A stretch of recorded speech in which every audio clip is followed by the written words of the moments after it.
They called her cursed and threw her into the rain. But destiny was watching, and that night a billionaire stopped his car, changing her life forever.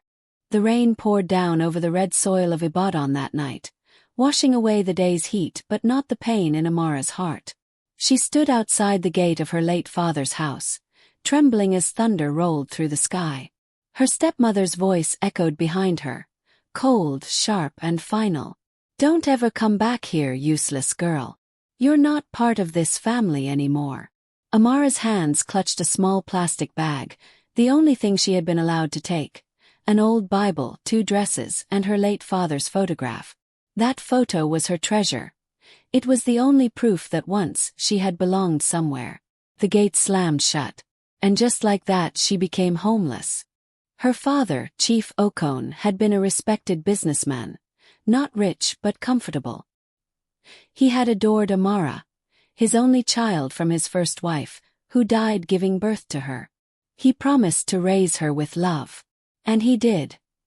Until he remarried Madame Eunice, a woman whose smile could charm anyone but whose heart was made of ice.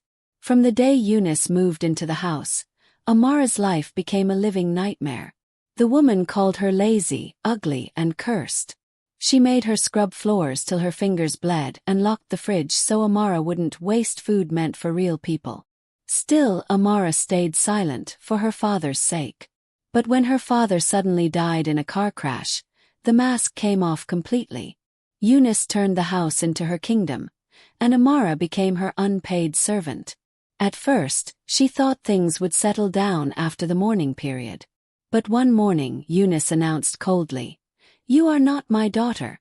You have no claim here. My lawyer will make sure you're gone by evening." Amara begged, "Please, Auntie. I have nowhere to go." Eunice just smirked.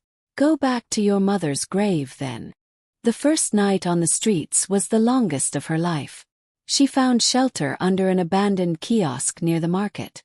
Mosquitoes feasted on her skin as she hugged her bag close, whispering a prayer. "God, if you see me, please. Don't let this be how my story ends." In the morning she went to the market, hoping someone would hire her as a cleaner or a helper. But everywhere she turned, people shook their heads. "No space here. Go back to your people. Who wants a street girl?" Days turned into weeks. She learned to survive on leftovers from restaurant dustbins, washing herself in the stream behind the mechanic village. Her once smooth hands became rough, her eyes hollow. Yet deep inside she refused to give up. Because she remembered what her father once said. "Amara, wealth is not in money. It's in courage. Even when life takes everything, courage will give it back." She held on to those words like they were her lifeline. One afternoon, Amara fainted by the roadside after days without proper food. When she opened her eyes, she was lying on a hospital bed. The room smelled of antiseptic and clean sheets, a smell she hadn't known in months. "Ah, she's awake," said a gentle voice. She turned and saw a tall man in a navy blue suit, holding a file.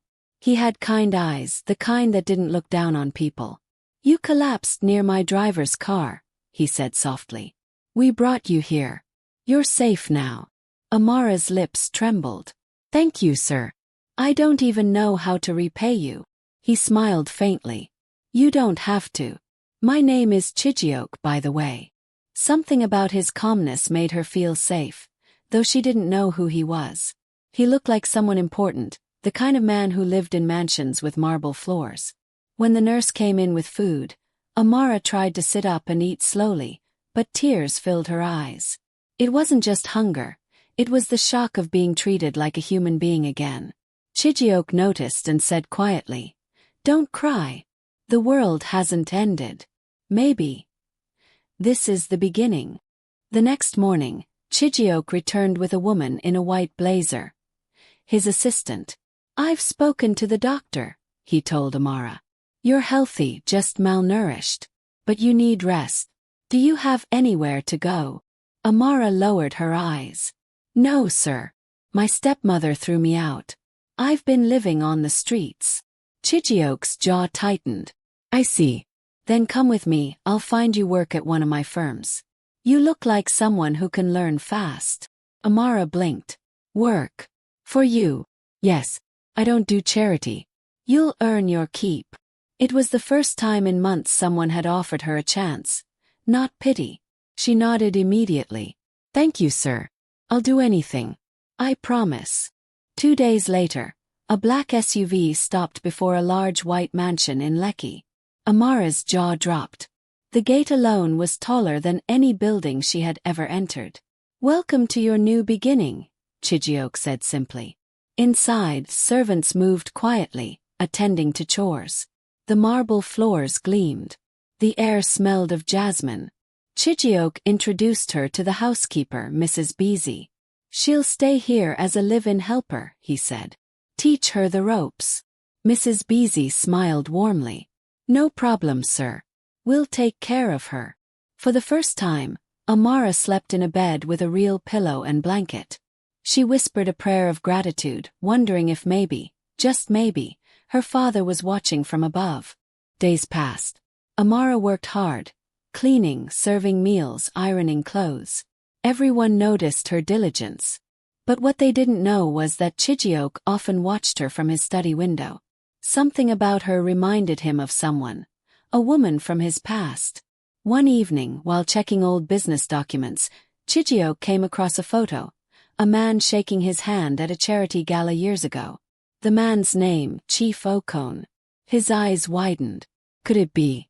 Amara was that Chief Okone's daughter. He remembered how the chief had once saved his company from bankruptcy, and how the man died mysteriously months later. Chijioke had tried to reach his family afterward, but no one responded. Now, fate had brought his daughter into his house. Amara, meanwhile, was grateful but cautious. She didn't understand why a man as rich as Chijioke would bother helping a girl like her. One afternoon, while cleaning his library, she accidentally knocked over a photo frame. It was a picture of Chijioke and her father, smiling together. Her hands froze. Her heart raced. What did this mean? When Chijioke entered moments later, she panicked and tried to explain. I'm sorry, sir. I didn't mean to touch your things. But he just looked at her quietly, his expression unreadable. Do you know this man? He asked. She swallowed hard. Yes, sir. He was my father. For a long moment, silence filled the room. Then Chijioke's face softened. Then, the world truly works in mysterious ways. That night, Chijioke sat Amara down and told her what she had never known. How her father had secretly helped many people. How he was respected across Lagos for his honesty. But after he died, Chijioke said gravely, I heard rumors that his company was stolen by his business partner. I tried to investigate, but the trail went cold. Amara's eyes widened. His partner was my stepmother's cousin. Chijioke's gaze sharpened. Then everything makes sense. For the first time, Amara understood that her suffering wasn't random. It was planned. Chijioke leaned back in his chair. Listen, Amara. You don't have to live in their shadow anymore. I'll help you rebuild your life. Not as a servant, but as a woman with power. Amara blinked. But sir, why would you do that for me? He smiled faintly. Because your father once believed in me when I was nothing. It's time I returned the favor. Tears streamed down her cheeks as she whispered. Thank you. I'll never forget this. From that day forward everything changed.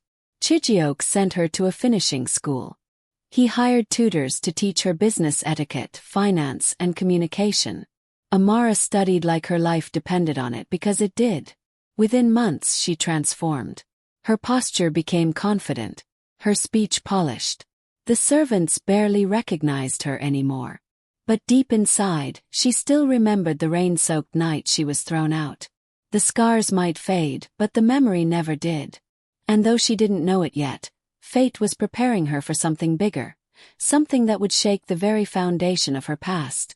Because somewhere in the shadows, her stepmother had heard whispers that the street girl she once threw away was now living in a billionaire's mansion. And Madame Eunice wasn't the kind of woman to stay silent when her secrets were threatened.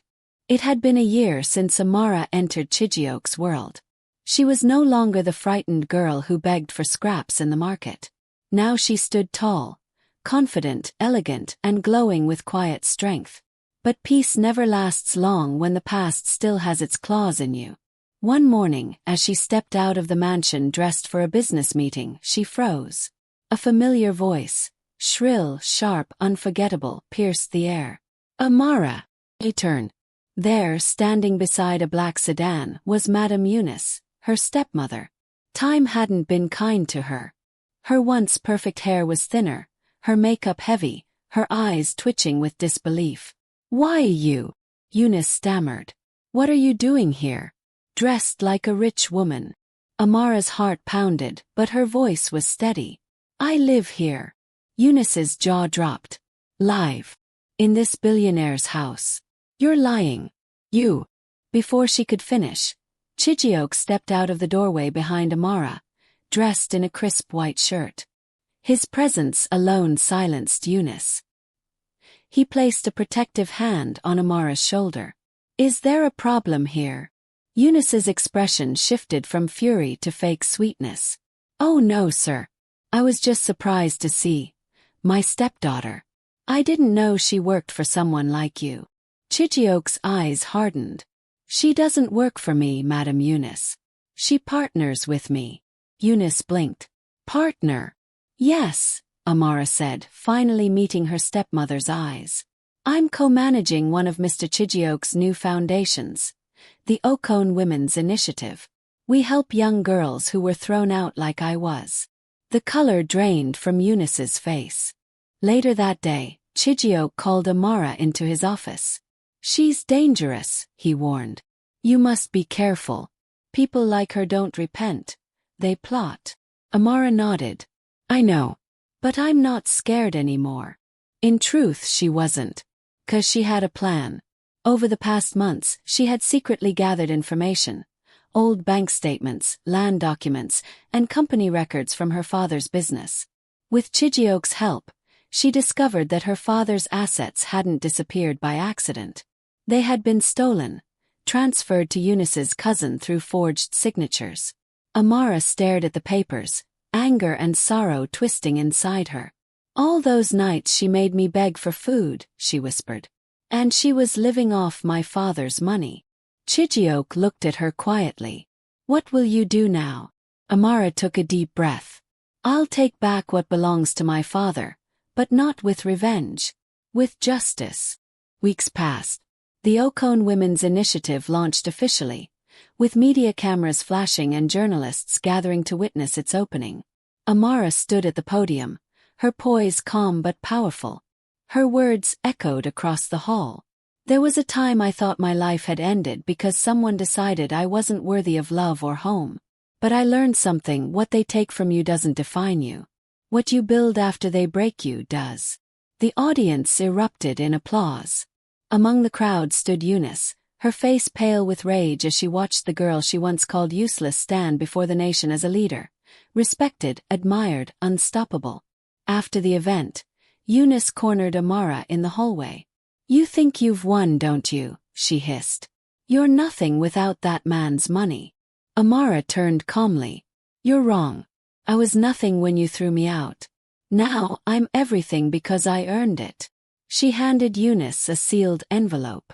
"Inside are the legal documents transferring my father's properties back to me.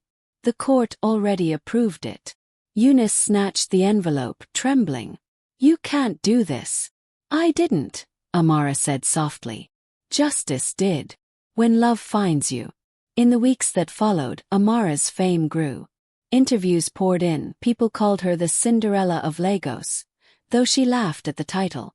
Chijioke continued to guide her, but something had changed between them. Their conversations grew warmer, their silences more meaningful. One evening, as the sun dipped over the lagoon, Chijioke joined her on the balcony. "You've done well, Amara," he said, his voice low. "Your father would be proud." She smiled faintly. "I couldn't have done it without you." He looked at her for a long moment. "You did more than I ever could. You healed."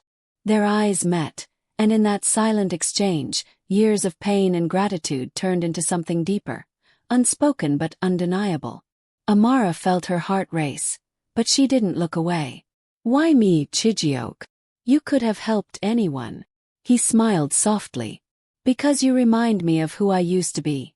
Broken, hungry, but still fighting." He paused, then added, "And because somewhere along the way I stopped wanting to help you, and started wanting to be with you." Amara's breath caught. "Are you saying, 'I love you, Amara'?" She didn't answer with words. She stepped closer, resting her head against his chest, and whispered, "Then I guess God really did write my story differently." Months later, Eunice's world collapsed. Her stolen wealth was confiscated, her reputation shattered. No one wanted to associate with her. She tried to confront Amara again, this time begging for help. "I have nowhere to go," Eunice cried, kneeling before her. "Please forgive me." The sight should have given Amara satisfaction, but instead it filled her with pity. "You took everything from me," Amara said quietly. "But if I let bitterness live in me, I'll become you." She reached into her purse, took out an envelope, and handed it over. Inside was a check, enough to cover Eunice's rent for a small house. "Start over," she said simply.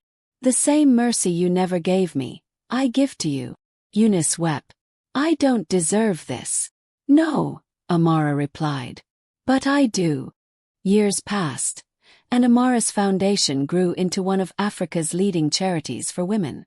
She married Chijioke in a beautiful ceremony by the sea, the same sea that had once witnessed her tears. As she stood beside him, wearing her father's necklace and holding her mother's Bible, she whispered a final prayer. "Thank you, God, for turning my pain into purpose." And in that moment, the girl who was once thrown out of her home became the woman who built 100 others. Moral of the story: sometimes the people who break you are the ones who teach you how strong you truly are. Forgiveness doesn't mean weakness, it means freedom. And no matter how dark your story begins, when faith and courage walk together, it can still have a golden ending.